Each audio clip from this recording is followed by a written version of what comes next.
Assalamualaikum dan salam sejahtera. Utama TVS malam ini dengan edisi 1 Januari 2021. Saya Karizari Afindi bersama penyampai saya. Dan saya Melissa Sari. Pastinya kami akan bawakan kepada anda berita lokal yang telus dan terus kepada anda. 9 sekeluarga maut selepas sebuah kenderaan pacuan 4 roda yang dinaiki mereka terjunam ke dalam sungai selepas terjatuh dari feri di Trisau, Sebuyau pada Jumaat. Insiden malang itu melibatkan 5 lelaki dan 4 perempuan termasuk 2 kanak-kanak berusia antara 4 bulan hingga 36 tahun. Menurut Pusat Gerakan Operasi Bomba Negeri, pihaknya menerima panggilan kecemasan sekitar jam 3.14 petang memaklumkan mengenai kejadian itu. Usaha menyelamatkan mangsa dilakukan orang awam yang berada di lokasi kejadian. Kesemua mangsa yang terperangkap di dalam kenderaan berjaya dikeluarkan dan dibawa ke darat untuk diberi bantuan awal. Namun kesemua mangsa berada dalam keadaan tidak sedarkan diri sebelum diberi bantuan pernafasan. Sementara itu, Ketua Jabatan Keselamatan Dalam Negeri dan Ketenteraman Awam Superintenden Ismail Mahmud ketika dihubungi mengesahkan kejadian itu. Namun pihaknya masih menunggu butiran lanjut mengenai mangsa-mangsa yang terlibat. Sebuah kenderaan yang jenis Ford Ranger telah mengelunsur junam masuk ke Sungai Trisau, di mana dalam kereta tersebut terdiri daripada 5 lelaki dan 4 perempuan. Perempuan itu berumur 14 hingga ke 36 tahun lah. Dan lelaki itu kesemuanya lebih sebaya kanak-kanak berumur antara 4 bulan hingga 12 tahun. Jadi dalam kejadian ini, daripada maklumat yang kita terima, kesemuanya telah meninggal lah. Tentu dia percayai lemas lah, termasuk dalam sungai Trisau. Bagaimanapun, setakat ini punca kejadian dalam siasatan termasuk identiti kesemua mangsa yang difahamkan berasal dari Kapit. Yang kita dapat setakat inilah, kita maklumat setakat ini. Apa pun kita akan sahkan lagi, sebab benda ini pun berhubungan jauh di sana. Kita telah mendapatkan pengesahan yang sebenar-benarnya lagi. Tapi setakat yang kita dimaklumkan sekarang ini, itulah yang kesemua mangsa itu telah meninggal. Kesemua mayat mangsa telah dihantar ke Hospital Beladin untuk tindakan lanjut. Baik, seterusnya, Kementerian Komunikasi dan Multimedia Malaysia KKMM akan mempercepatkan usaha penyediaan kemudahan capai internet bagi kawasan pedalaman di beberapa lokasi di Semenanjung serta Sabah dan Sarawak tahun ini. Menterinya Datuk Saifuddin Abdullah berkata walaupun pelbagai inisiatif menerusi Pelan Jalinan Digital Negara Jendela akan dilaksanakan mengikut tempoh yang ditetapkan, namun usaha penyediaan infrastruktur capaian internet harus dipercepatkan. Sasaran KKMM katanya adalah untuk memastikan kira-kira 4% kawasan yang masih tiada capaian internet di Pantai Timur dan beberapa lokasi lain di Semenanjung serta pedalaman Sabah dan Sarawak mendapat kemudahan komunikasi itu. Menurutnya, kemudahan internet yang perlu disediakan harus praktikal. Sebagai contoh, rumah panjang di Sarawak tidak sesuai untuk menggunakan gentian optik atau jalur lebar. Sebaliknya, dilengkapkan dengan penggunaan sistem satelit. Malah di Sarawak, Suruhanjaya Komunikasi dan Multimedia Malaysia SKMM perlu mencadangkan dengan segera termasuk menyediakan jenis satelit sesuai untuk dipasang. Sebelum ini, Lembaga Multimedia Sarawak SMA telah menyediakan capaian internet menerusi teknologi Terminal Satelit Aperture Sangat Kecil VSAT di kawasan Nanga Sumpah, Lubuk Antu. Ia sekaligus menyelesaikan isu cabaran untuk mendapatkan akses internet yang dihadapi pelajar dan penduduk di kawasan tersebut. Pengurus Besar SMA, Dr. Zaidi Razak berkata, terdapat banyak kawasan di Sarawak yang masih belum dihubungkan dengan capaian internet yang sempurna atas faktor geografi dan teknikal. Bagaimanapun, katanya, pihak SMA akan terus komited menyediakan jaringan telekomunikasi sewajarnya kepada pengguna di luar bandar. Penglibatan komuniti amat diperlukan untuk bersama-sama berganding bahu dalam mempromosikan destinasi pelancongan menarik di Sarawak. Ahli Dewan Undangan Negeri Adun Demak Laut, Dr. Hazlan Abang Hipni berkata, di Muara Tebas sahaja terdapat seramai 1,800 nelayan berdaftar yang boleh turut serta mengikuti program-program pelancongan untuk mempromosikan kawasan berkenaan. Tebas mempunyai potensi yang besar. Pengulu dan KK pun ada dan memang ramai. Kita mempunyai 1,000 800 nelayan berdaftar yang sebenarnya boleh turut serta dalam program-program pelancongan, asalkan mereka diberi latihan yang betul.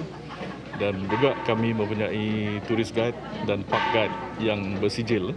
Jelasnya Muara Tebas berpotensi besar untuk dibangunkan menerusi sektor pelancongan. Antaranya pantai di Kampung Selabat yang menyerupai Sepang Gold Coast. Di kawasan kita di Demak Laut, sebenarnya kita mempunyai banyak produk pelancongan, ya, yang bermula daripada Kampung Bako sehinggalah ke Taman Negara Bako, Pulau Lake, Sungai Bako. Dalam sungai ada buaya-buaya dan juga kampung nelayan, Kampung Bako, bird watching, dan kita terus ke Kampung Selabat ataupun Pasir Putih, di mana di situ ada beach, ada pantai yang hampir-hampir serupa dengan Sepang Gold Coast. Dan insyaAllah kita mempunyai perancangan yang besar di situlah. Pihaknya kini juga dalam perancangan untuk membina sebuah resort di Tanjung Embang. The long forgotten place, di mana di situ sebenarnya adalah satu kawasan seperti lagoon yang sangat cantik sekali, di mana kita boleh melihat matahari terbit dan tenggelam, dan di situ akan ada satu perancangan untuk membina resort lah. Sementara itu, menurut Menteri Pelancongan Seni dan Budaya Datuk Seri Nancy Shukri, sumber yang terdapat di Muara Tebas boleh dijadikan sebagai penyumbang besar dalam menjana semula ekonomi masyarakat setempat. Hari ini kita cuba untuk mewar-warkan apa yang ada di sini, dan banyak bahan-bahan tradisi yang boleh dijadikan sumber untuk orang kampung untuk menjanakan pendapat. Beliau berkata demikian kepada pemberita selepas mengadakan lawatan di Tokong Ching San, Muara Tebas. Kata Nancy lagi, Muara Tebas bukan sahaja berpotensi besar untuk dibangunkan, malah penduduknya juga telah menunjukkan contoh komuniti yang bersatu padu. Berdasarkan strategi dasar pelancongan negara, Nancy berharap transformasi Muara Tebas sebagai kawasan tarikan pelancong akan membuahkan hasil. Adalah salah satu daripada action ataupun strategi kita di bawah dasar pelancongan negara, di mana pada masa ini kita menarik minat orang tempatan sebab orang luar tak boleh datang.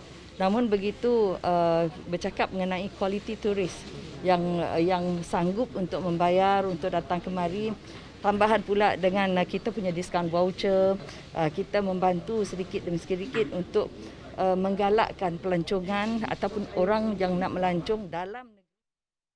Biarpun mempunyai banyak tempat tarikan pelancongan, namun Kampung Muara Tebas masih belum mempunyai tempat penginapan seperti inap desa ataupun homestay. Bagaimanapun, menurut Ketua Kampung Muara Tebas, Sudin Rashid, pihaknya menerusi Jawatan Kuasa Kemajuan dan Keselamatan Kampung JKKK telah pun menghantar permohonan untuk tujuan berkenaan.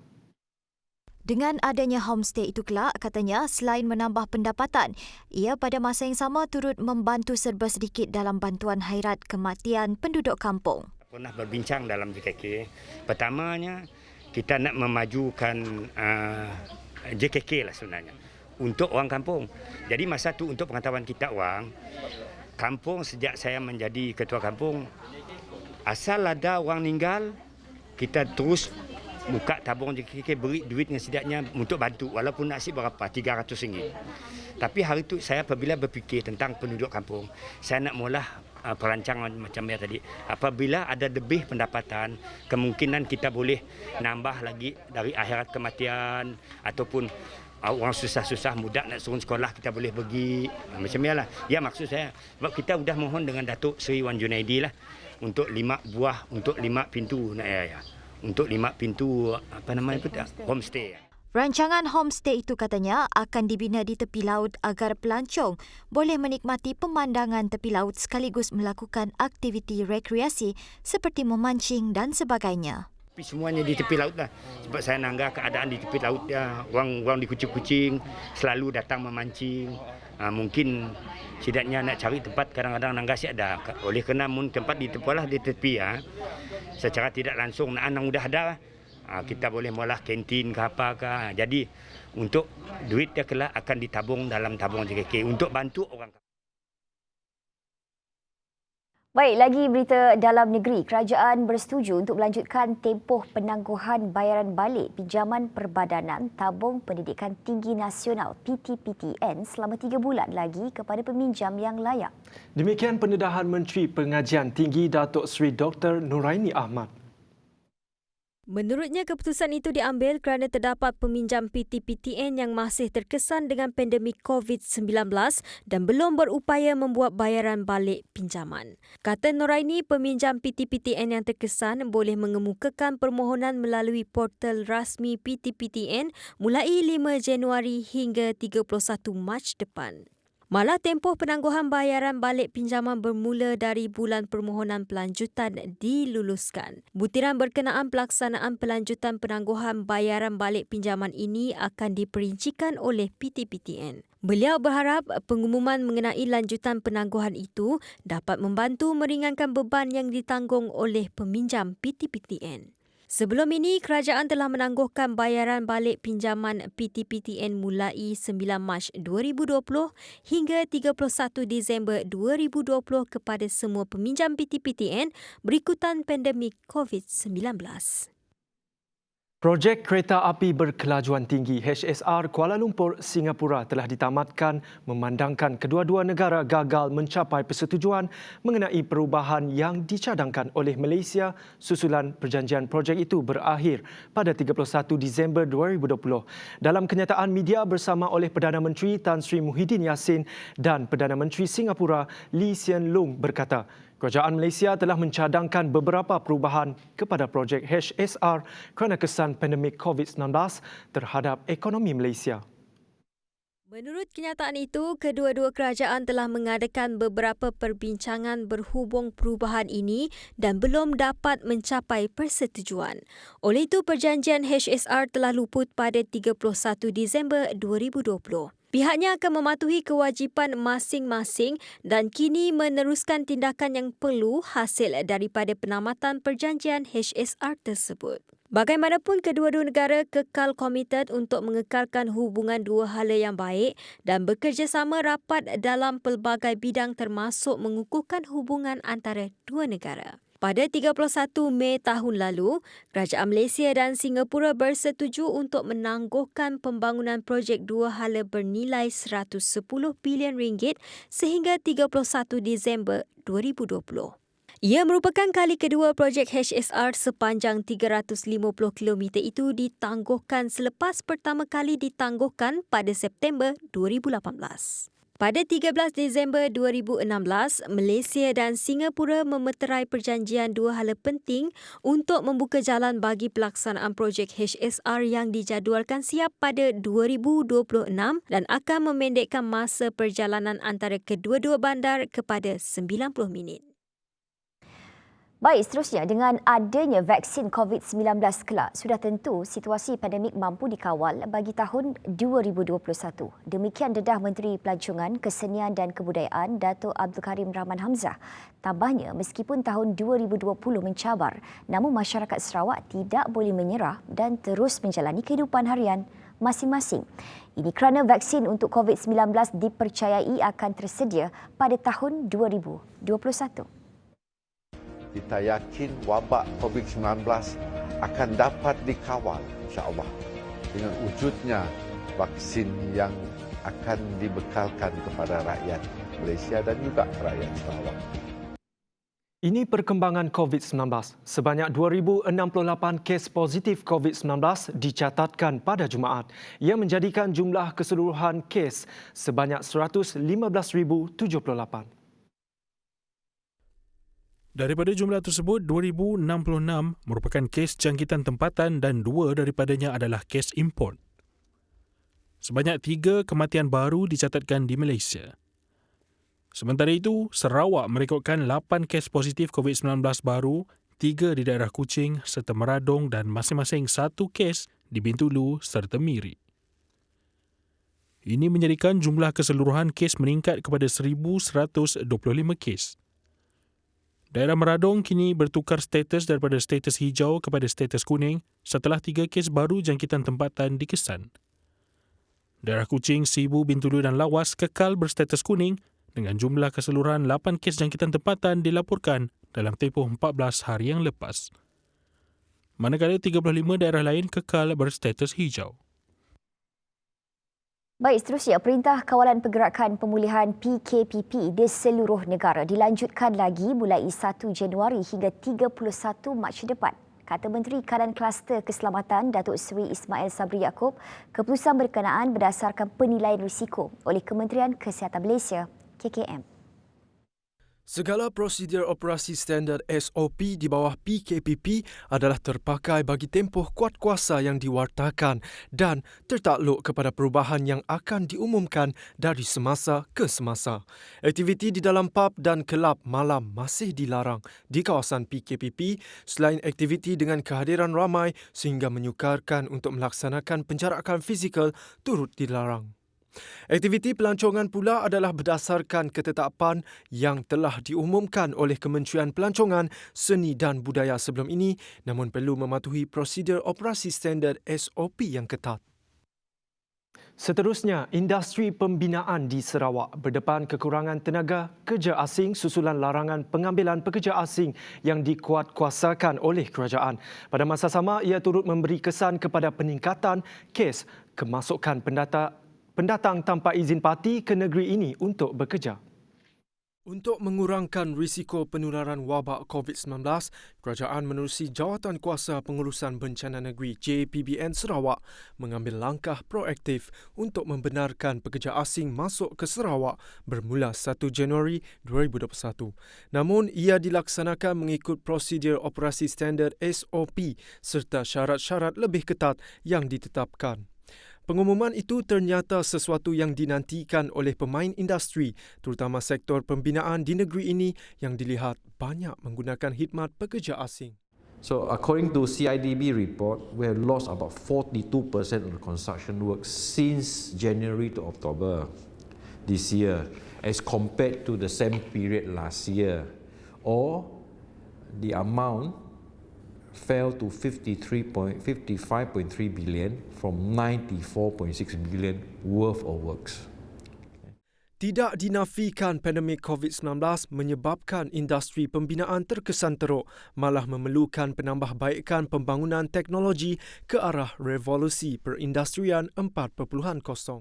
We have a few factories in Kuching that is doing IBS, and they are supporting projects that has high volumes. As far as professional that we have, the architect, the engineer, the QS, the M&E, in Sarawak, yes, we have enough support from this professional. Beliau optimis dengan cabaran yang dihadapi industri tersebut sepanjang tahun 2020 akan menjadi penyuntik semangat untuk terus berdaya maju bagi tahun mendatang. Terima kasih kerana masih setia dengan Utama TVS. Sambutan Ambang tahun 2021 Sarawak berlangsung dengan meriah meskipun terpaksa diadakan dalam suasana norma baharu.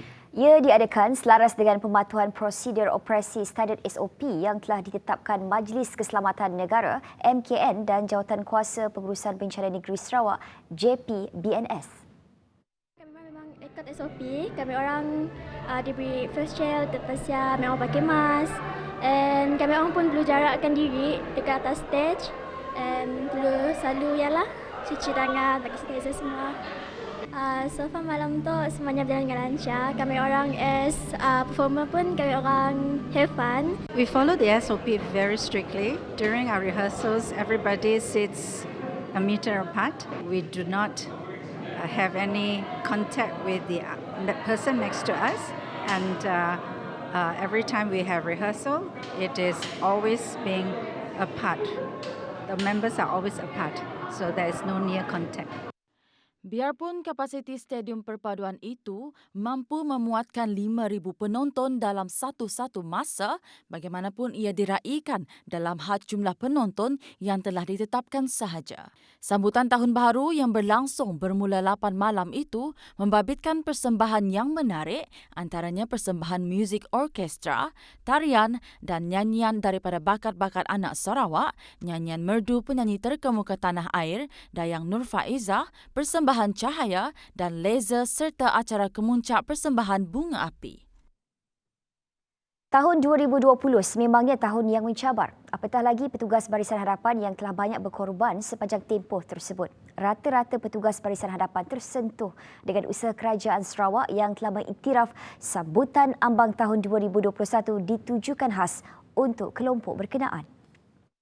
Saya secara peribadi mengucapkan setinggi-tinggi penghargaan dan terima kasih kepada Kerajaan Negeri Sarawak dan juga semua yang menghargai penat lelah kami di Barisan Harapan dalam menangani segala macam situasi yang berlaku sepanjang tahun 2020.